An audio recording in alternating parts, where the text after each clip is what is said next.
me, child. If the Lord had wanted me to swim around in water, he'd have given me fins. No, you sure are gussed up. Where you going? I'm going shopping for our Thanksgiving victuals. I hear your beau's coming to eat with us. I ain't got no beau. Your pa says so. Mr. Drysdale's stepson. You know, the one they call Sonny.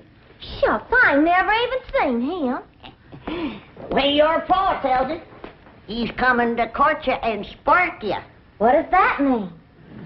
You don't know what courting and sparking is? No. No, I guess you wouldn't at that. Well, when I get back, you and me better have a little talk. Have you ever been courted and sparked, Granny? Honey? When I was a girl back in Tennessee, I set so many boys' hearts on fire that they took to calling that neck of the woods the Smoky Mountain. Well, see you later.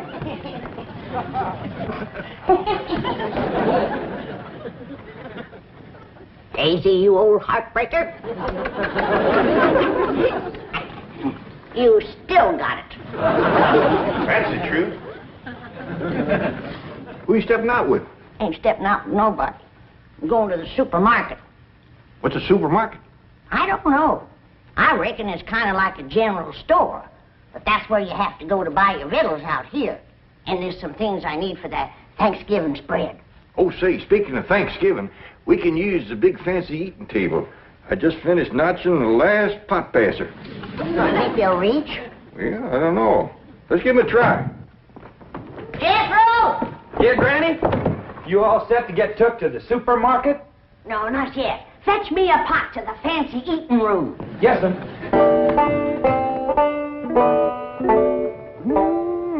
That sure is a mighty fine eating table.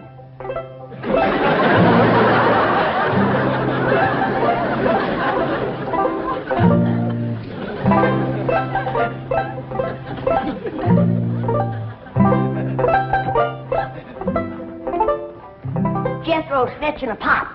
Granny, you gotta admit, folks built this table sure knowed what they was doing. It is built solid. It is that. You could set a half-dozen turkey gobblers on there and never sag it a bit. This here is a dandy idea, especially if you got young ones at the table. The plates won't slip off on the floor. Yeah, I've sure scrubbed up a mess of pone and sorghum. Bet nobody ever scrubbed up none from this floor. There's been plenty spilled on the table, though. Sorghum? Something sticky. I can't get that green tablecloth off there. Save me. Stuck on it? I can't imagine anybody to lay a clean tablecloth on a sticky table. Yeah, Granny, I reckon all women ain't as spick and span as you are when it comes to keeping house. Here you are, Granny. Set it in the middle of the table so we'll see if these pot passers reach.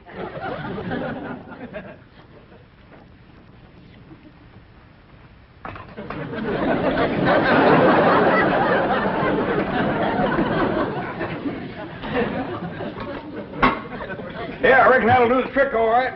Ted, maybe you better whittle some sharp points on a few of them, and then we can spear the meat and pass it. Good idea, Granny. I'll do that. How do you reckon the folks that lived here before us passed things? Well, they probably had a big family and passed from hand to hand. That reminds me, we're having 5 for our Thanksgiving meal. Yeah, you already told me. Company coming? Extra special company. Elly's beau. Has Elly got a beau? She sure has. Mr. Drysdale's stepboy, Sonny. Him and Elly ain't never seen each other yet.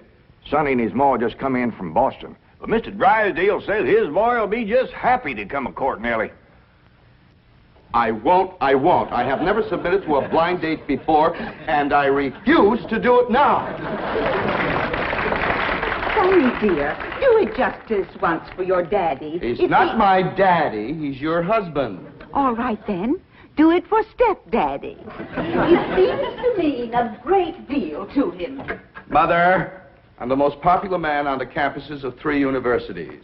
Vassar, Wellesley, and Smith. To those girls, I'm an idol, be worshipped. I can't just date anyone. Sonny, dear, it might be fun to date someone new. Someone young and lovely and charming. For her, yes. But how do I know what she'll look like? No, I can't. I can't. It might cause too much of a trauma, Mama. But your stepdaddy says she's very attractive. And it seems that she's the daughter of his wealthiest depositor, whom he wishes very much to please. Mother, what kind of a man have you married? He's selling me for a rich man's gold. It's sordid! Oh, it is sordid! It is sordid! No, my precious baby. I know it was wrong of me to marry a common bank president, but I wanted you to have everything, and all I could give you was the heritage of a fine old family. But it takes money, too, darling. Money, I hate that word. Makes the rich the social equal of us. Oh, no, dear. It could never do that. I wish you'd read the thesis I wrote on economics last week. Money and why it is not important. You know, for a boy who's been going to college for 17 years, you haven't learned much. Milburn, you must not throw it up to Sonny that he keeps going to college. He's trying to find himself. Don't take my advice. Don't look. Come on, dear. Let Sonny get dressed for his date. I'll draw him a nice hot bath. Try not to drown. Daddy? Just a moment, Daddy. You called me Daddy. You've never done that before. Well, don't ever do it again. I refuse to date a strange girl just to benefit your economic situation. Well, I've got news for you, Sonny. My economic situation and your economic situation have a very definite relationship. Money doesn't interest me. Who steals my purse steals trash. Well, you will have a date with Elly May Clampett, and you'll be nice to her, or I'll cut off every penny of your trash. Milburn, did I hear you say that it's the Clampett girl you're asking Sonny to date? That's right. But, my dear, I haven't finished the genealogical check of their family tree. We don't know that Elly May is socially acceptable for Sonny. Good heavens. Now, you listen to me, Sonny. Jed Clampett is thrilled at the prospect of his daughter having a date with you. A city boy, educated, refined. To him, you're a knight in shining armor, a handsome Prince Charming. He thinks you're the greatest thing that could ever happen to his daughter. Mr. Clampett sounds like a very intelligent man. Dear, I've heard the most disturbing reports about the Clampetts. I understand they're no better than peasants. Good heavens, a date with a girl like that is unthinkable. Now, Margaret, I hesitate to assert my authority. But unless I have assurance that my wishes will be carried out, I'm afraid I will have to... Mother! Dad! Who is that? Who is she? Who is what, dear? That divine creature by the pool next door.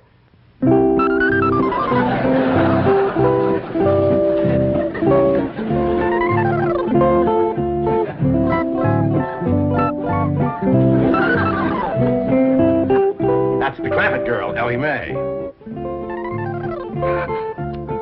Oh, Dad, you're sensational. Of course I'll date her. Good boy.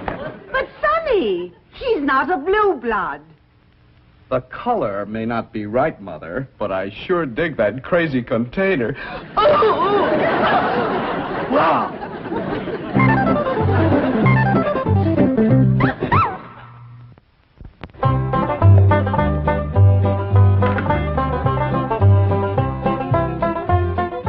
Granny, you wearing perfume?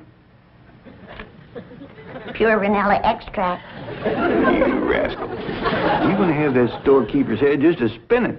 That's the idea. Just because I got plenty of money don't mean I have to spend it all.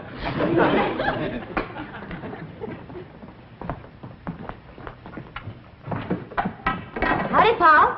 What you doing? Oh, I'm fixing some turkey stickers for a company meal. Oh, say, Ellie, Yeah, Paul. is there anything you don't know about the birds and the bees? No. How come you to ask? Well, I reckon these what Sonny Drysdale's been studying at school. Either that or he's partial to them. How'd you know? Well, when I mentioned to Miss Hathaway that you was going to be keeping company with Sonny Drysdale, she says, Mr. Clampett, she says, you better have a talk with your daughter about the birds and the bees. Shucks, I know all about the little critter. Well, that's what I figured, you being raised in the woods and all. But I didn't let on to Miss Hathaway. I know she's just trying to be helpful. Granny says she's going to have a talk with me about courting and sparking. She is. Well, I'm glad of that, Ellie. I was kind of wondering who was going to do that. Paul, why don't you tell me about courting and sparking? Well, Ellie, that's something that a girl's ma usually tells her about. Well, I ain't got no ma, so why don't you tell me? Well, Granny will do it when she comes back. Well, what if she don't get back before Sonny Drysdale comes? Then I won't know how to court and spark him. Well, you ain't supposed to court and spark him. That's what a feller does to a girl. How? What does he do?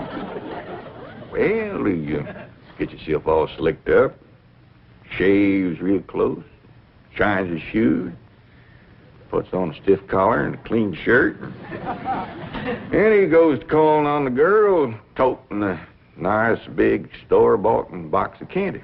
Hot diggity dog, I'm gonna like courting and sparking. That's only the courting part. I ain't got to the sparking yet. What's that like, Paul? Well, she invites him to come in the parlor and sit.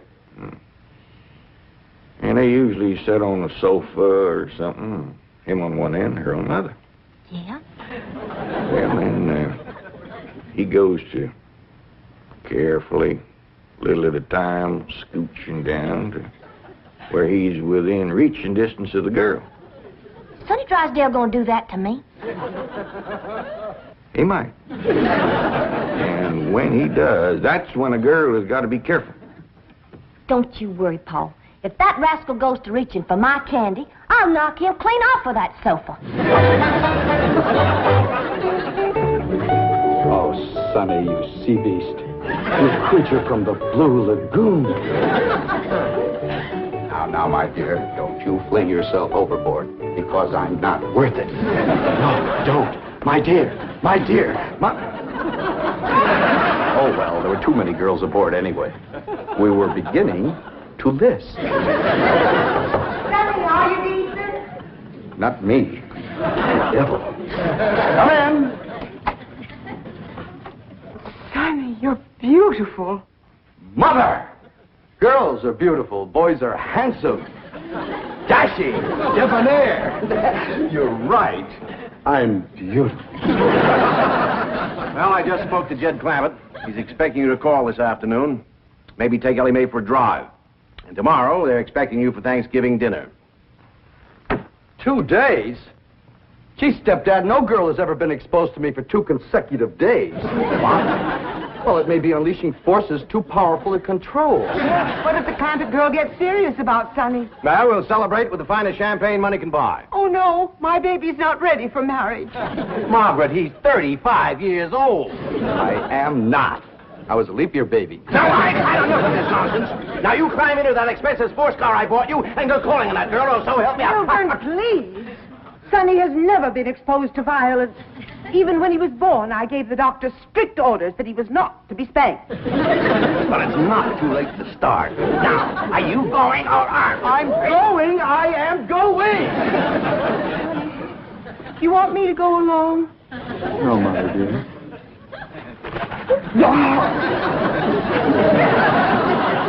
For a meet, Mr. Sonny? Why, no trouble at all. Hey, whack off as much as you want. Dad, he's back from the supermarket. What darnation is that? That is what you call a shopping cart. There's a sign down at the supermarket that says take one. So Granny did. But they's Indian givers. They wanted me to give it back when we were leaving. She didn't do it. Did you, Granny? You're darn tootin'. Oh, they sweet as honey when you first come in. But they give you a heap of trouble when you start to leave. What kind of trouble, Granny? Well, first you stand in a line with a kind of a gate. And at that gate there's a woman. She looks at what you've got. Then she starts to push a lot of little knobs. And bells start to ring. And a drawer pops open with a lot of money in it. Doggy. Then she tells you how much money to give her. She says to me, that'll be $28.25. And I says, now you make up your mind. Is it 28 or is it 25? And she says to me, that's $28.25. Well, I seen I wasn't getting no place with her.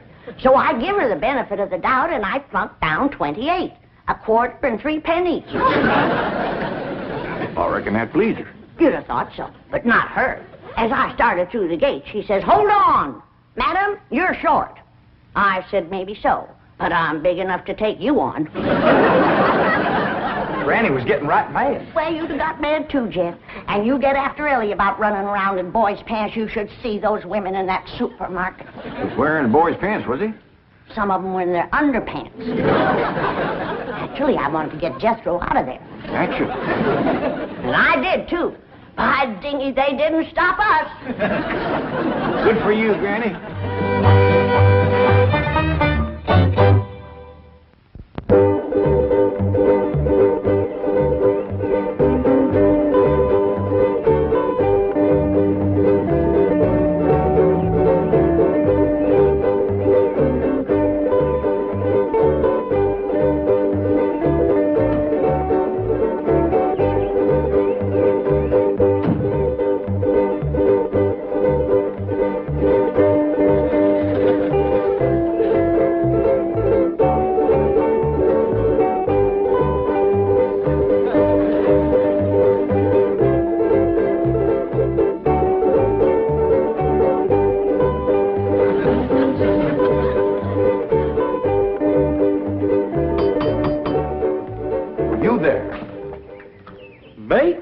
Yes, you. Does that weird-looking vehicle belong to you? No, sir.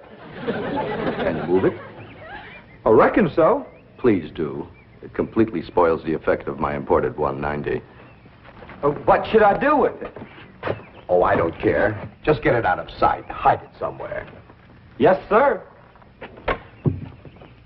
Sonny Drysdale to see Miss Clampett. Oh, come in, come in.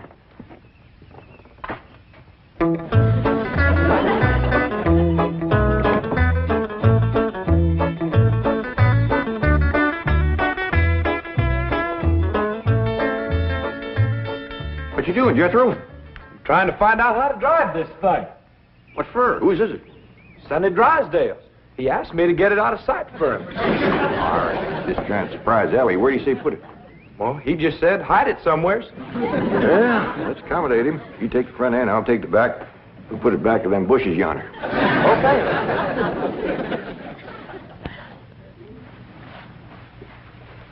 Is he toting a box of candy, Granny? He sure is, honey. All tied up with ribbon.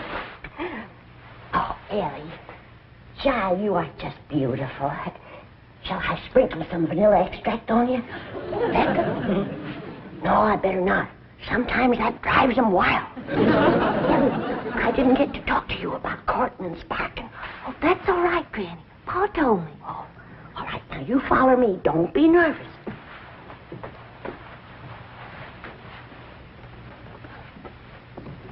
Here she is, Mr. Drysdale. Thank you.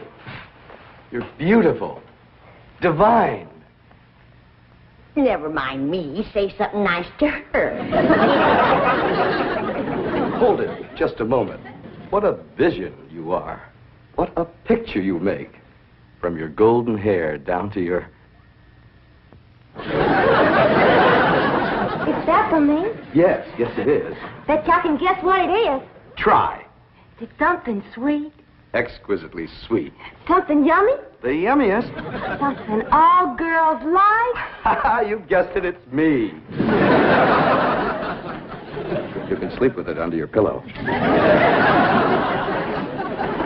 You want to come into the parlor? What are we going to do in there? Talk about the birds and the bees. Well, Scooby Doo.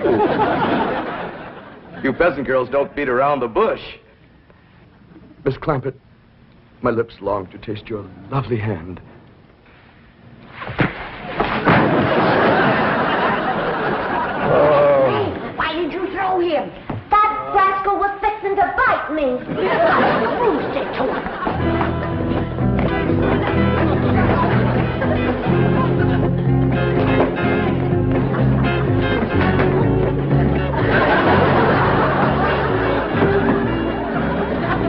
My car, where is it? Oh, it did good, ain't it? Ain't nobody can find where we put it. Big oaf, I'll destroy you.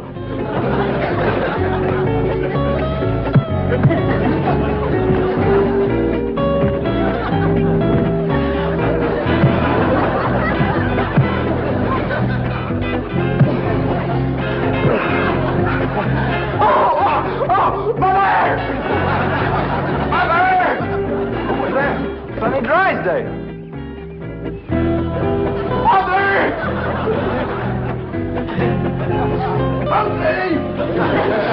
Mean critter, Jed. Yeah, Pa, he bites. I did him a favor, and he commenced to hitting me. I claim us Clampets have been insulted by the Drysdales. Let's go feud 'em. Oh, now. Why, we could whoop 'em with one hand tied behind us. We ain't got no cause to whoop 'em, Granny. No cause. Why, just yesterday I went over there to the Drysdales to borrow a cup of possum fat. And that butler fella that lives over there, he says to me, you wouldn't pull my leg, would you? And I said, well, one good turn deserves another. Stick it up here and I'll give it a yank. And do you know that he slammed the door right in my face? Let's go. Now, hold on. Now, we're all going to calm down. We'll go next door, talk to Mr. Drysdale. We'll straighten this whole thing out. Come on. There. Mother's baby is going to be all right. Was it just a dreadful experience, darling? Dreadful. Margaret! Sonny! The Clampets are here. They followed me.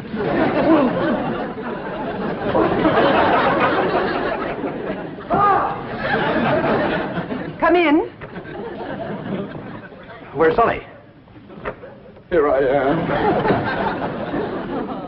Well, we've straightened out the misunderstanding, and now these people have something they want to say. Well, Sonny, I reckon this is all my fault. I'm sorry I wasn't to the door like a proper paw had ought to been. I'm sorry I throwed you, Sonny. And I sure do thank you for that nice picture you give me. And I'm sorry you hurt your hand hitting me, Sonny. And me and Jethro was sorry that we hid the automobile. We towed it back over and set it down in front of your house.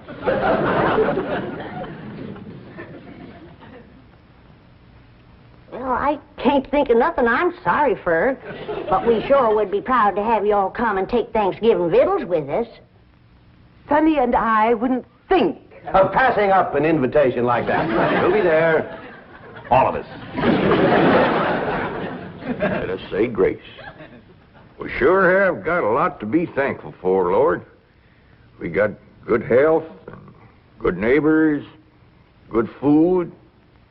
Jethro's going to school. Elly's got a feller. I guess everything is just about fine, and we sure do thank you. Amen. Amen. Amen. Well, Jethro, hand out the pot passers and the meat stabbers, and let's get at it.